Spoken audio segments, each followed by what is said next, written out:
Bonjour à tous et bienvenue dans la pensée d'Aline. Cette semaine, je partage avec vous mes réflexions sur les chapitres 32 à 35 du livre d'Alma.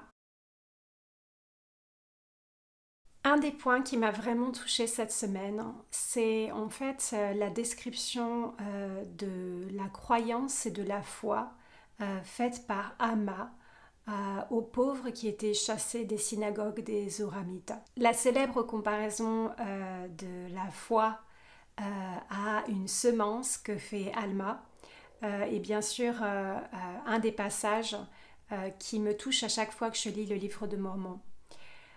Dans ces écritures, dans ce chapitre 32, Alma décrit la foi comme une semence qui est plantée dans un sol fertile. Et comme c'est une bonne semence, cette semence va, avec les soins appropriés, eh bien, cette semence va pousser et devenir un arbre qui donne du fruit. Alors, si vous avez un peu la main verte et que vous avez un jardin, vous allez probablement voir les similitudes entre le jardinage et le processus de la croyance et de la foi.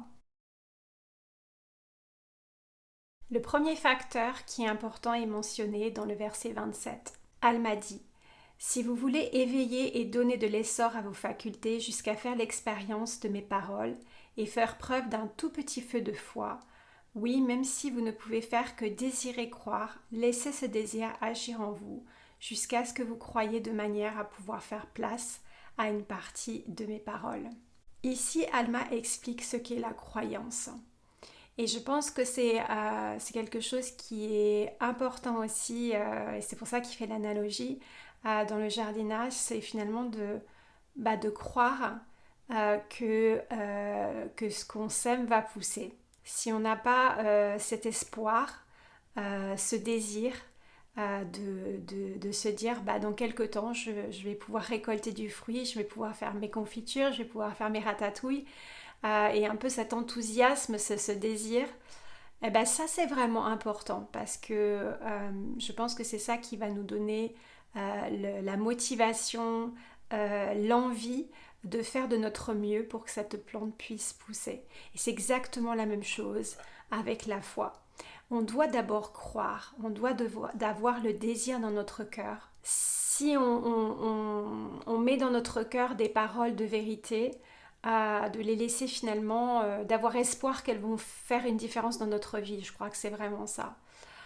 Et ce processus, on peut l'appliquer dans plein de domaines de notre vie. Bien sûr, on peut l'appliquer pour la croyance en Dieu et la croyance au Christ, mais également pour toutes les décisions justes que l'on fait dans notre vie, que ce soit des décisions que l'on prend pour notre famille, pour notre carrière professionnelle, pour notre appel dans l'église, ou même le service qu'on peut rendre à notre communauté.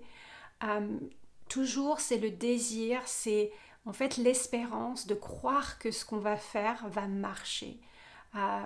Et ça, c'est vraiment ce qu'essaie d'expliquer finalement Alma. Une autre chose qu'il ajoute aussi au verset 28, il dit: Si vous ne la chassez pas par votre incrédulité en résistant à l'Esprit du Seigneur, voici elle commencera à gonfler dans votre sein, à vous épanouir l'âme, à vous éclairer l'intelligence et à être délicieuse.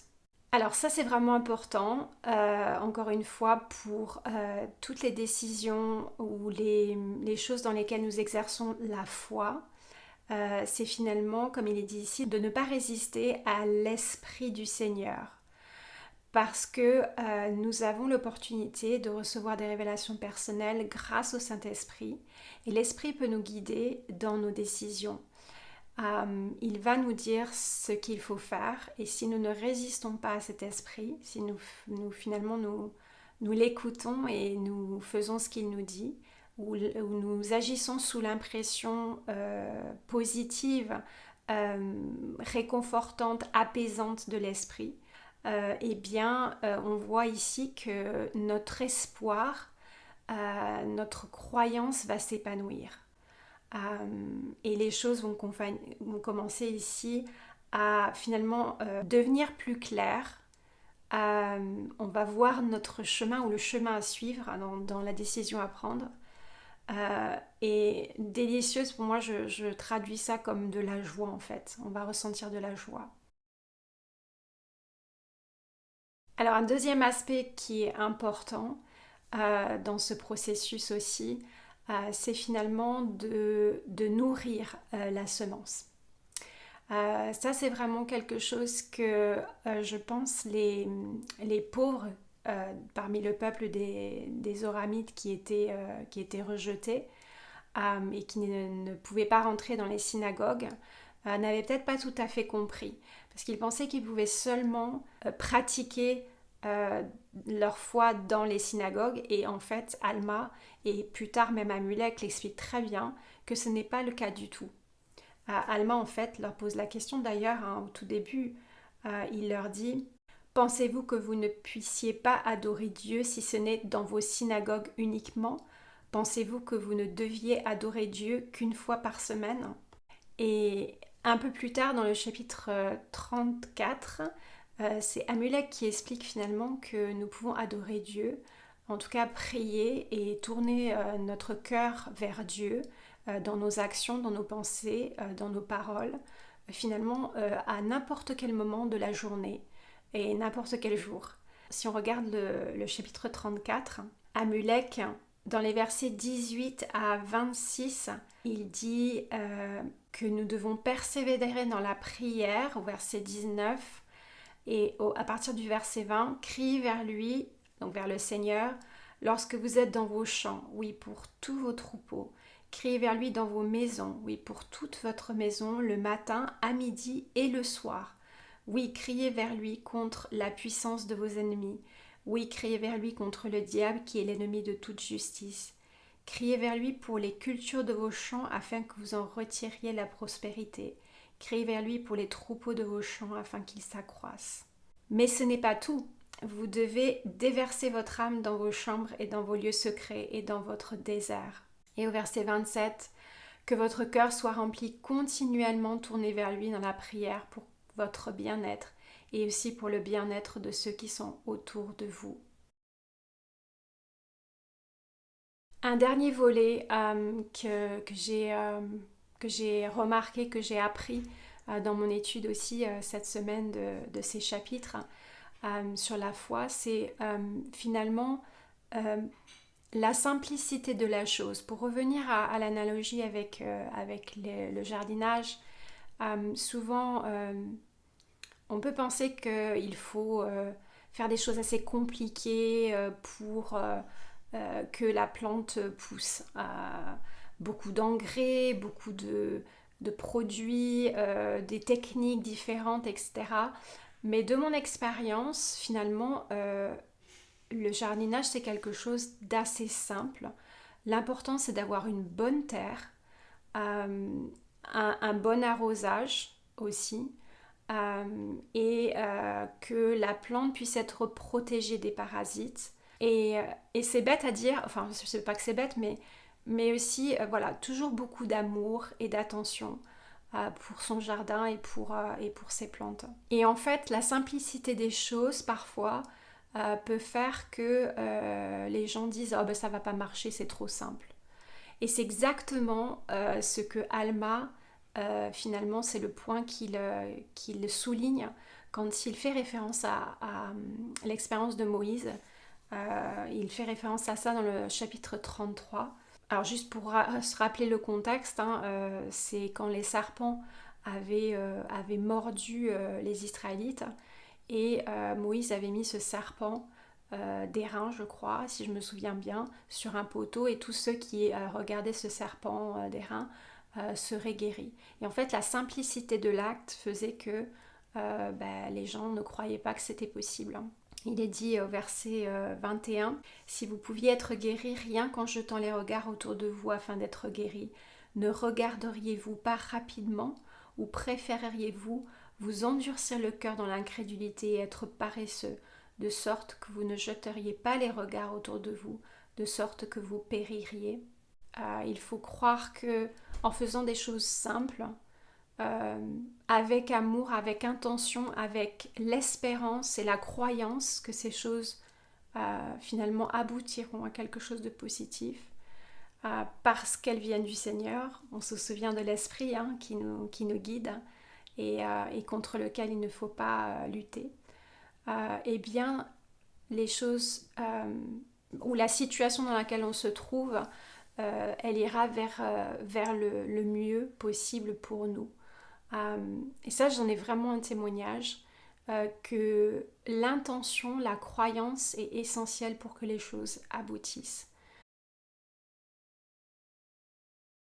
Qu'est-ce que c'est nourrir la foi, Eh bien ça aussi on l'apprend et c'est surtout Amulek qui nous l'apprend. Encore une fois dans le chapitre 34, il parle finalement des paroles des prophètes. Effectivement, Alma a mentionné au chapitre précédent, 33, les paroles de Zénith, de Zénoc, de Moïse, des prophètes anciens. Et Amulek montre l'importance des paroles des prophètes, de se nourrir de la parole des prophètes pour nourrir notre foi. Et ensuite, il rend son propre témoignage. Et maintenant, voici, je vais vous témoigner par moi-même que ces choses sont vraies. Voici, je vous dis que je sais que le Christ viendra parmi les enfants des hommes pour prendre sur lui les transgressions de ce peuple et qu'il expiera les péchés du monde, car le Seigneur Dieu l'a dit. Donc ici, on voit qu'il témoigne, il rend son témoignage de la foi qu'il a en la venue du Christ et en son pouvoir rédempteur et son sacrifice expiatoire. Et je pense que c'est important pour nous tous, de nourrir notre témoignage en le nourrissant avec la parole des prophètes, la parole de Dieu, mais aussi en rendant notre témoignage.